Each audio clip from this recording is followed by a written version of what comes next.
जय हिंद दोस्तों, चलिए जानते हैं आज की 50 बड़ी महत्वपूर्ण और काम की खबरें सिर्फ 10 मिनट में। लेकिन उससे पहले आप चैनल को सब्सक्राइब करके वीडियो को शेयर जरूर कर दीजिए। 2000 रुपए के नोट बदलने की मियाद एक हफ्ते और बढ़ी। आरबीआई का आया नया सर्कुलर, अब 7 अक्टूबर तक बैंकों में बदल सकेंगे नोट। पहले 30 सितंबर थी डेडलाइन। आरबीआई ने कहा है कि 7 अक्टूबर 2023 के बाद भी बदल सकेंगे 2000 के नोट। दरअसल आरबीआई के 19 निगम कार्यालयों में डेडलाइन के बाद भी एक समय में 20,000 रुपए तक 2000 के नोट बदल सकते हैं। मध्य प्रदेश सीएम शिवराज सिंह ने करी बड़ी घोषणा, सरकार बनने पर हर परिवार में एक व्यक्ति को मिलेगा रोजगार। साथ ही ये भी कहा कि कांग्रेस सिर्फ लालच देती है, लेकिन हम जो कहते हैं वो करके दिखाते हैं। राजस्थान में चुनाव की घोषणा हो सकती है जल्द। निर्वाचन आयोग की टीम पहुंची जयपुर, ले रही है तैयारियों का जायजा। अक्टूबर में हो सकते हैं चुनाव। अमेरिका के न्यूयॉर्क में इतनी बारिश हुई कि इमरजेंसी की घोषणा करनी पड़ी। कार छोड़कर भागने लगे लोग। अचानक आई बाढ़ की वजह से आपातकाल हुआ घोषित। बिहार पुलिस में नौकरी का सपना देख रहे युवाओं के लिए आई बड़ी खुशखबरी। 2024 में निकलेगी 24,000 कांस्टेबल और एसआई के पदों पर भर्ती। पुलिस मुख्यालय ने गृह विभाग से मांगी स्वीकृति। पीएम मोदी का छत्तीसगढ़ का 3 महीनों में तीसरा दौरा। बीजेपी बिलासपुर को बना रही है अपना मजबूत गढ़। पीएम मोदी बोले छत्तीसगढ़ में परिवर्तन तय। उप मुख्यमंत्री ने हमारी तारीफ की तो कांग्रेस में मची खलबली। पीएम नरेंद्र मोदी तेलंगाना को देंगे 13,500 करोड़ रुपए की सौगात। सड़क, रेल, पेट्रोलियम और शिक्षा की कई परियोजनाओं को राष्ट्र को करेंगे समर्पित। पीएम नरेंद्र मोदी के साथ साथ हिंदू धर्म को लेकर गंदी और भद्दी गालियां देने वाला युवक बिहार से हुआ गिरफ्तार। युवक के सोशल मीडिया पर कई भड़काऊ और भी पोस्ट मिले थे। मोदी जो गारंटी देता है उसे पूरा करता है। महिलाओं को जाति के नाम पर बांट रही है कांग्रेस। बिलासपुर में विपक्ष पर गरजे नरेंद्र मोदी। सीएम अरविंद केजरीवाल एक बार फिर से आएंगे पंजाब। मुख्यमंत्री मान के साथ करेंगे पटियाला का दौरा। साथ ही बंगाल, पंजाब, बिहार तक इंडिया गठबंधन में फंसा पेंच। चुनाव से पहले ही विपक्ष के बिखरने के दिख रहे हैं संकेत। राजधानी दिल्ली की केजरीवाल सरकार ने मौजूदा शराब आबकारी नीति को 6 महीने के लिए बढ़ा दिया है। दिल्ली सरकार की तरफ से मौजूदा शराब नीति 31 मार्च 2024 तक रहेगी वैध। पहले ये तारीख 30 सितंबर थी। लोकसभा चुनाव से पहले अरविंद केजरीवाल की आम आदमी पार्टी को दिल्ली में लगा बड़ा झटका। आम आदमी पार्टी की दिल्ली यूनिट के 20 से अधिक नेताओं ने शुक्रवार को कांग्रेस से मिलाया हाथ। एशियाड गेम्स में 7वें दिन का 5वां मेडल आया। 10,000 मीटर रेस में कार्तिक को मिला सिल्वर, गुलवीर को मिला ब्रॉन्ज। साथ ही हॉकी में भारत की बढ़त लगातार जारी। उज्जैन में बच्ची से रेप का आरोपी निकला गांजा सप्लायर। सरकारी जमीन पर कब्जा करके बना रखा है मंदिर, दुकान और घर, पुलिस ने किया दावा। स्टूडेंट्स पर ज्यादा फोर्स के इस्तेमाल को लेकर होगी कार्रवाई। मणिपुर सीएम बोले घटना में शामिल पुलिस कर्मियों को किया जाएगा गिरफ्तार। लोकसभा चुनाव में नहीं लगवाएंगे पोस्टर, ना ही पिलाएंगे चाय। गडकरी बोले जिसको वोट देना होगा वो देगा, जिसको नहीं देना वो नहीं दे। सरकार ने घरेलू नेचुरल गैस के दाम में 6.5% की बढ़ोतरी। अक्टूबर महीने के लिए 765 रुपए हुई कीमत। साथ ही में सितंबर में थी ये 715 रुपए। सरकार ने आज से क्रूड ऑयल पर विंडफॉल टैक्स बढ़ाया। 10,000 रुपए से बढ़ाकर 12,100 रुपए प्रति टन किया। डीजल और एटीएफ पर किया सीएडी को कम। बेंगलुरु में 854 करोड़ की साइबर धोखाधड़ी। गिरोह ने पीड़ितों को व्हाट्सएप और टेलीग्राम के जरिए जाल में फंसाया। 6 आरोपी हुए हैं गिरफ्तार। कोर्ट ने मोनू मानेसर की जमानत याचिका करी खारिज। राजस्थान पुलिस ने दी दलील कि मेवात में है इसका प्रभाव। हरियाणा पुलिस से है अच्छी साठगांठ, जांच हो सकती है प्रभावित। पंजाब में रेल रोको आंदोलन हुआ खत्म। सिक्योरिटी चेक के बाद में अमृतसर चंडीगढ़ होगी ट्रेन रवाना। 598 ट्रेनें हुई है प्रभावित। अमृतसर में टोल कर्मचारियों और किसानों में हुई है झड़प। केंद्रीय गृह मंत्री अमित शाह का गुजरात दौरा। अहमदाबाद में 1651 करोड़ रुपए की कई परियोजनाओं का किया शिलान्यास और उद्घाटन। कांग्रेस एमएलए सुखपाल खेरा को कोर्ट ने भेजा जेल। एसआईटी रिपोर्ट में दावा। आईजी डीआईजी को फोन किया तस्कर गुरुदेव और बहन को। साथ ही में 11 दिन तक किए 65 कॉल। हिमाचल में 4500 करोड़ के स्पेशल पैकेज का ऐलान। सीएम बोले जिनके घर टूटे हैं उन्हें 7 लाख रुपए देंगे। साथ ही में भूमिहीन को मकान बनाने के लिए दी जाएगी जमीन। आगरा की फैक्ट्री में लगी भीषण आग। 3 घंटे तक हुए धमाके। आसपास के 25 मकानों के लोग घर छोड़कर भागे। साथ ही में 5 किलोमीटर दूर तक दिखा धुआं। भीम आर्मी प्रमुख चंद्रशेखर ने गहलोत सरकार को घेरा। बोले 4 साल 9 महीने तो मुख्यमंत्री सोते रहे, चुनाव से पहले चला रहे हैं फ्री स्कीम।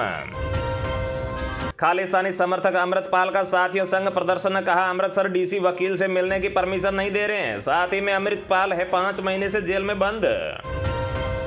G20 में दिल्ली के सौंदर्यीकरण में करोड़ों लगे, अब हाल बदहाल। 30% पिलर टूटे, मेन हॉल भी धंसे, 32 करोड़ रुपए से हुआ था ब्यूटिफिकेशन। MP चुनाव से पहले राहुल गांधी का बड़ा ऐलान, कहा अगर हम सत्ता में आए तो देश में सबसे पहले कराएंगे जातिगत जनगणना। बता दें कि बिहार में भी नीतीश सरकार ने जातिगत जनगणना करवाई है, लेकिन अभी तक इसके आंकड़े जारी नहीं हुए हैं। मध्य प्रदेश जबलपुर DNLU कॉलेज का बड़ा ऐलान, अब से पीरियड्स के दौरान छात्राओं को मिलेगी छुट्टी, बाकी कॉलेजों को भी दिया सुझाव। राजस्थान के भरतपुर जिले में 31 साल पुराने कुम्हेर कांड में शनिवार को आया फैसला। SC/ST कोर्ट ने मामले में 9 आरोपियों को आजीवन कारावास की सजा सुनाते हुए 41 लोगों को बरी किया। राजस्थान में गहलोत सरकार ने किसानों के लिए लिया बड़ा फैसला, अब 10 दिन में पूरी होगी गिरदावरी। असामान्य बारिश के कारण खराब हुई फसलों के लिए दिया जाएगा मुआवजा। अब्बास अंसारी की MP MLA कोर्ट में हुई पेशी, 4 अक्टूबर को हेट स्पीच मामले में आएगा जल्दी ही फैसला। चलिए अब जानते हैं जो आम आदमी के काम की और फायदे की खबरें हैं उनको विस्तार से। आज से देश में बदल जाएंगे ये 5 जरूरी नियम, आम लोगों की जेब पर पड़ेगा भारी असर। जी हां दोस्तों, हर महीने की शुरुआत में यानी कि पहली तारीख को सरकार कुछ नियमों में बदलाव करती है या फिर कुछ नए नियम भी लागू करती है। इसी कड़ी में इस महीने भी सरकार ने कुछ जरूरी नियमों में बदलाव किए हैं, साथ ही में कुछ नए नियम भी लागू किए हैं। अगर सबसे पहले नियम की बात करें या फिर बदलाव की बात करें तो बचत योजनाओं को आधार से लिंक करना हुआ जरूरी। जी हाँ दोस्तों, बचत योजना जैसे कि सुकन्या समृद्धि योजना, पोस्ट ऑफिस योजना, राष्ट्रीय बचत प्रमाण पत्र और साथ में PPF को आधार से लिंक करना अनिवार्य हो गया है, जिसके लिए सरकार ने 30 सितंबर की डेडलाइन भी रखी थी। अगर आपने अभी तक ऐसा नहीं किया है तो फिर 1 अक्टूबर से आपके ये खाते फ्रीज कर दिए जाएंगे। इसके बाद में आप इन खातों में कोई भी लेन देन या फिर निवेश नहीं कर पाएंगे।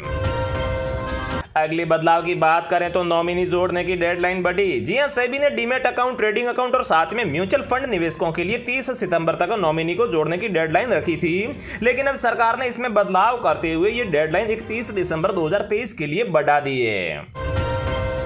अगले नियम की बात करें तो दोस्तों, सरकारी कामों के लिए जन्म प्रमाण पत्र हुआ है जरूरी। जी हां, भारत सरकार के अनुसार जन्म और मृत्यु का पंजीकरण अधिनियम 2023 1 अक्टूबर से लागू हो चुका है।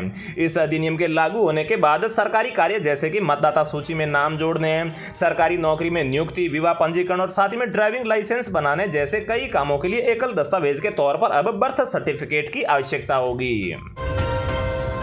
नेक्स्ट बदलाव की बात करें तो ऑनलाइन गेमिंग पर लगेगा 28% टैक्स। जी हां, भारत की वित्त मंत्री निर्मला सीतारमण ने अगस्त में घोषणा की थी कि ऑनलाइन गेमिंग प्लेटफॉर्म पर जीती हुई राशि पर 28% टैक्स 1 अक्टूबर 2023 से लागू हो जाएगा। यानी कि अब अगर कोई भी ऑनलाइन गेम खेलकर 1000 रुपए कमाता है तो फिर उसे 228 रुपए एज ए टैक्स गवर्नमेंट को देना होगा। सरकार के द्वारा लागू किए गए अगले नए नियम की बात करें तो विदेश यात्रा पर TCS नियम होगा लागू। जी हां दोस्तों, विदेश यात्रा करने, साथ ही में विदेशी स्टॉक और म्यूचुअल फंड में निवेश करने या फिर विदेशियों से शिक्षा प्राप्त करने के लिए 1 अक्टूबर 2023 से TCS की नई दरें लागू हो चुकी है। इससे पहले 1 साल में $2.5 लाख विदेश में खर्च करने या फिर भेजने की छूट थी, लेकिन अब 1 अक्टूबर 2023 से यह लिमिट 7 लाख रुपए कर दी गई है। लिमिट पार करने के बाद में 20% TCS टैक्स देना होगा, लेकिन अंतरराष्ट्रीय क्रेडिट कार्ड का इस्तेमाल करने वाले लोगों पर यह नियम लागू नहीं होगा।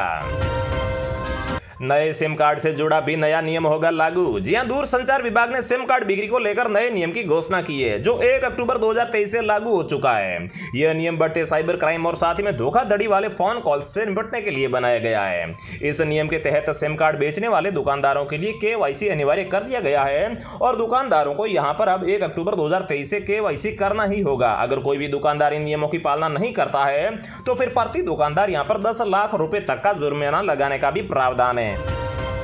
पाकिस्तान में एक दिन में 2 फियादीन हमले, 56 लोगों की हुई मौत। जी हां दोस्तों, पाकिस्तान में शुक्रवार को 2 जगहों पर 2 ब्लास्ट हुए हैं। पहला धमाका बलूचिस्तान के मतसुंग शहर में एक मस्जिद के पास हुआ है और यह एक बहुत ही बड़ा आतंकी हमला था। न्यूज एजेंसी ANI के मुताबिक इसमें एक DSP समेत 52 लोगों की मौत हो गई है, जबकि 50 लोग घायल भी हुए हैं। हमले के वक्त लोग ईद ए मिलाद उन नबी के जुलूस के लिए इकट्ठा हो रहे थे। दूसरा धमाका खैबर पख्तूनख्वा के हंगू शहर की मस्जिद में हुआ और यह भी फियादीन हमला था।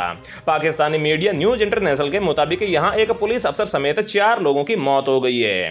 एक पुलिस अधिकारी ने कहा है कि मस्जिद में नमाज पढ़ी जा रही थी, तभी धमाका हुआ, जिसके बाद में मस्जिद की छत भी गिर गई और यहां 30 से 40 लोग मलबे के नीचे भी दब गए। 12 लोगों का अभी तक रेस्क्यू किया जा चुका है और इसके बाद में बलूचिस्तान के चीफ मिनिस्टर ने पूरे प्रांत में 3 दिन के शौक का ऐलान किया है। हमले को बलूचिस्तान ने एक्टिव आतंकी संगठन तहरीके तालिबान यानी कि पाकिस्तान टीटीपी से जोड़कर देखा जा रहा था, लेकिन इसके बाद में टीटीपी ने साफ कहा है कि इस विस्फोट के पीछे उनका कोई भी हाथ नहीं है। तो दोस्तों, रोजाना ऐसी खबरें पाते रहने के लिए चैनल को सब्सक्राइब करके बेल आइकन को जरूर प्रेस कर लीजिए। जय हिंद, वंदे मातरम।